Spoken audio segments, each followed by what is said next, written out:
All right, so we got to talk about some absolutely big breaking news. Now, this is all part of the steps taken to take down the deep state. Now, if you have been following me, you guys know that I've talked about a lot of things behind closed doors, speculation in some sense. But if you do research about the conspiracy and what's going on with this whole plan, the white hat plan to take down the deep state, there's more than meets the eye. And so Trump says certain things, people do and make certain actions, but there's something else happening. And so we're going to go over some of these things, especially as it relates to the peace deals and the Middle East stuff that's just happened. It involves Abraham Accords. It involves other nations, the uranium and all of that. It's big, juicy breaking news that I want to break down in this video. So let's get right to it. Okay, so first let's go over the sequence of posts that Trump just did over the last several days, because it's not just about the peace deal and Iran and all that, but it's something else. So listen here to some of the clues he's mentioned in this first sequence of posts that was dated back on the 24th. He said one of the worst deals ever made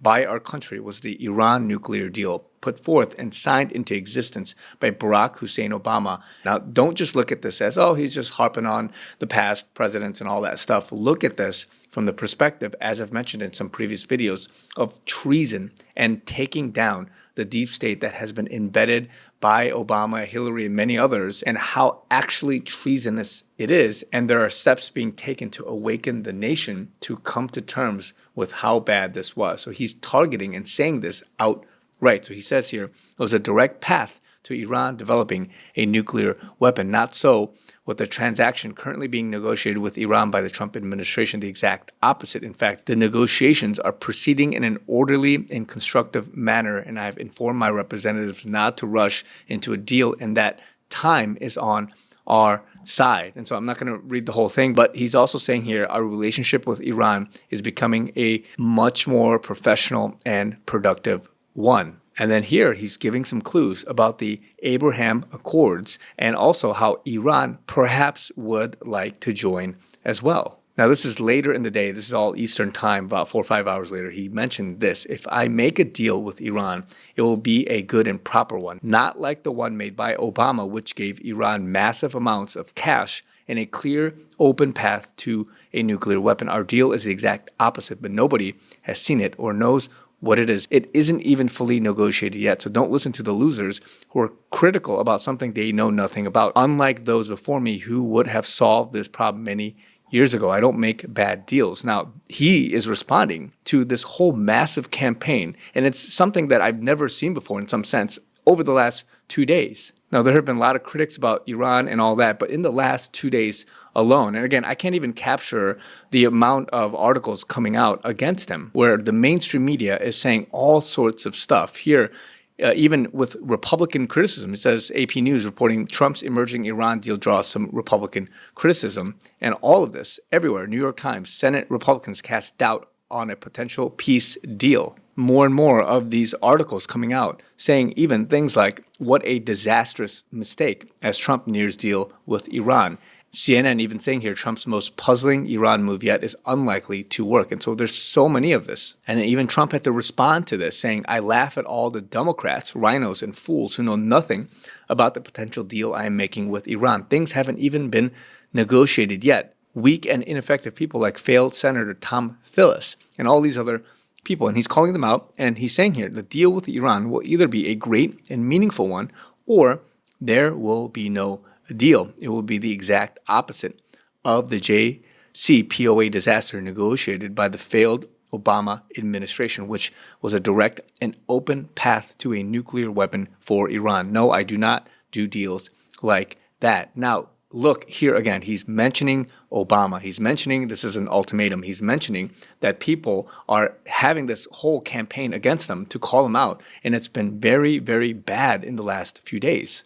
And of course, we all know that when they come up like that, they're spawning from a spiritual perspective, satanic activity like that. That means that there's a good direction to this. They don't want good things to come out of such deals. And here's the kicker. He posted this the very next day, calling all of the respective Middle East countries, the leaders of Saudi Arabia, UAE, Qatar, Pakistan, Turkey, Egypt, Jordan, Bahrain. And he said this: I stated that after all the work done by the United Nations to try and pull this very complex puzzle together, it should be mandatory that all these countries, at a minimum, simultaneously signed onto the Abraham Accords. This is big.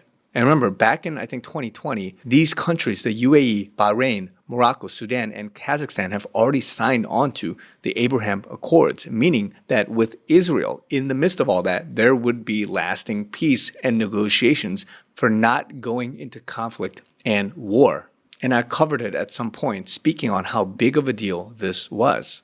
And he continues saying here, the Abraham Accords have proven to be, for the countries involved, a financial, economic, and social boom, even during this time of conflict and war, with the current members never even suggesting leaving or taking so much as even a pause. The reason for this is that the Abraham Accords have been great for them and will be even better for everybody and bring true power, strength, and peace to the Middle East for the first time in 5,000 years. It will be a document respected like no other that has ever been signed anywhere in the world. Its level of importance and prestige will be unparalleled. It should start with the immediate signing by Saudi Arabia and Qatar, and everybody else should follow suit. If they don't, they should not be part of this deal, in that it shows bad intention. In speaking to numerous of the great leaders mentioned above, they would be honored as soon as our document is signed to have the Islamic Republic of Iran as part of the Abraham Accords. Wow, now that would be something special. This would be the most important deal that any of these great, but always in conflict countries, will ever sign. Nothing in the past or in the future will surpass it. Therefore, I'm mandatorily requesting that all countries immediately sign the Abraham Accords, and that if Iran signs its agreement with me as president of the United States of America, it would be an honor to have them also be part of this unparalleled world coalition. The Middle East would be united, powerful, and economically strong like perhaps no other area anywhere in the world. Now again, he's asking, and in some sense demanding here, by a copy of this truth, I'm asking my representatives to begin and successfully complete the progress of signing these countries into the already historic Abraham Accords. Thank you for your attention to this matter. This is big news. Now, what's also big is, as I've talked about before, the collection of the uranium. Listen to what President Trump here says in a truth on the 25th, a few hours later. The enriched uranium, which is that nuclear dust, will either be immediately turned over to the United States to be brought home and destroyed, or preferably in conjunction and coordination with the Islamic Republic of Iran, destroyed in place or at another acceptable location, with the Atomic Energy Commission or its equivalent being witness to this process and event.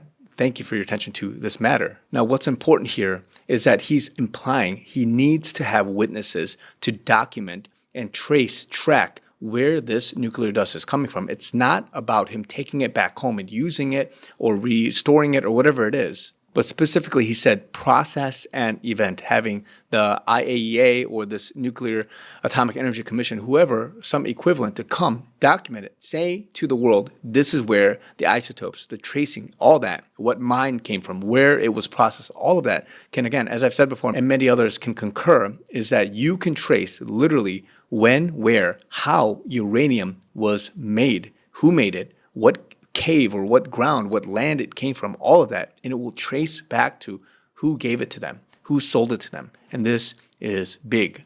And again, this is much, I guess, faster, maybe smoother than bringing it all the way home to the US and having all these protocols, processes, red tape to go through. But really, he wants to track and trace and say, look, this is where it came from. This was the time frame of when it was given. You can trace all of that. And as I've said before, Trump is allowing people to see that all roads lead to Obama and the deep state. Now, this is what he posted here in a meme. Obama's Iran policy, pallets of cash. He's been saying this before. I've covered this before. He's saying that Obama has sent tons and tons of cash, billions in cash, as Q mentions, to Iran. And this is Trump, again, his policy, taking them down. And clandestine, I want to read some of his commentary, but he said, one thing has been proven. The main objective of this entire operation was to obtain the enriched uranium, meaning that Obama has always been the target, as I've been telling everyone since day one. This is about cleaning up Obama's mess and eliminating rogue threats around the globe. This is about uprooting all global deep state assets, securing the smoking gun evidence on the Obama administration and showing the world how close we were to destruction. Iran has always been about exposing Obama and his administration. When we talk about deep state crimes, Iran is arguably the biggest one. Obama and Clinton intentionally tried to give weapons of mass destruction to our enemies in wartime, aka literal treason. That's what all of this has been about. The entire point of this conflict is to make the world safer by permanently taking down Obama and the deep state, and the nuclear fingerprint from the rich uranium is the golden ticket that will confirm their crimes. Uranium One. It's all leading up to the grand finale. Treason. Now remember, Trump has posted this in the past. He said very clearly, overtly, all roads lead to Obama. Read truth if you want. Public military tribunals. And here, again, saying pallets of cash. Now here's Trump saying a few days ago, reiterating his position on the uranium. Is going to, or out of Iran without our approval. Can they keep their highly enriched uranium? No, we get the highly enriched. We will get it. We don't need it. We don't want it. We'll probably destroy it after we get it, but we're not going to let them have it. Okay? Mr. President, I have 2 questions. Again, he's saying he's going to destroy it, but really he wants to document and get the evidence, but he wants to get it. Now, I want to go over a couple of Q posts because, again, the credibility to what's happening, what's unfolding right now has been already mentioned first and foremost by Q to the level of detail from a sort of cryptic perspective so that we as Anons, citizen journalists, can dig into this and say, look at what we are dealing with. That is why, among many other things, this Q operation has been a military level white hat operation, where President Trump and some of the militaries aligned with maybe other world leaders or world white hat militaries, they are projecting this and communicating this off book to us so that we can decipher it. In one of the most earliest posts, Q is posing a sequence of questions to say, hey, look into these things. Follow Huma, who connects HRC, meaning Hillary Rodham Clinton, CF, to Saudi Arabia. Why is this relevant?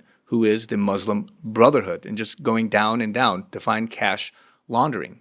And then specifically here, why did Barack Obama send billions in cash to Iran? Why wasn't Congress notified? Why was this classified under state secrets? Who has access to state secrets? Again, all of this was first known and sent by these Q comms on the internet for us to look into this. And this insinuation here is playing out right now as Trump is saying and accusing this in contrast, echoing the words and the posts of Q here. And then continuing on, where did the planes carrying the cash depart from and land? Did the planes all land in the same location? How many planes carried the cash? Why is this relevant? Trump has been talking about billions in cash pallets being sent to Iran. And then post 1948, again, looking more into Hussein, meaning Barack Obama.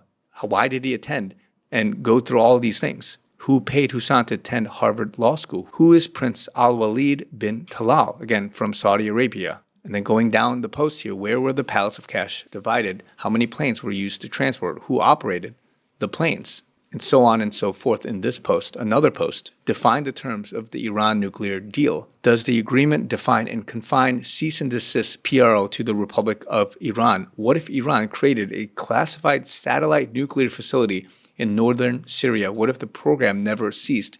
What other bad actors are possibly involved? Did the U.S. know? Where did the cash payments go? How many planes delivered? Did all planes land in same location? Where did the uranium one material end up? Is the material traceable? Yes. Define cover. What if U1 material ended up in Syria? What would be the primary purpose? Sum of all fears. And again, all of this I covered in a different video. And then post 1454, again, talking about pallets of cash, secret authentication to convert USD, more coming, more details about Iran. So again, be prepared for some of this to go down. There's already deals in place. We're just seeing the movie play out before our very eyes, and people are going to scream and say all these different things, and this is part of the noise you have to kind of go through. And any seed being planted in your mind about the doubt and how bad this is or other negative things, be very careful and ask the Lord to say, hey, how do I discern what's going on, especially with everything with Israel, the Middle East, everything happening, because we're seeing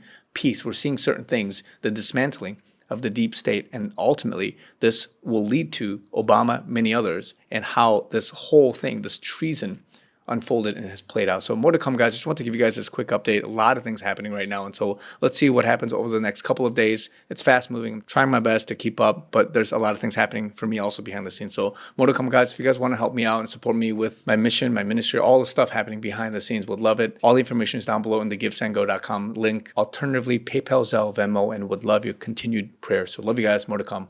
Talk to you guys very soon.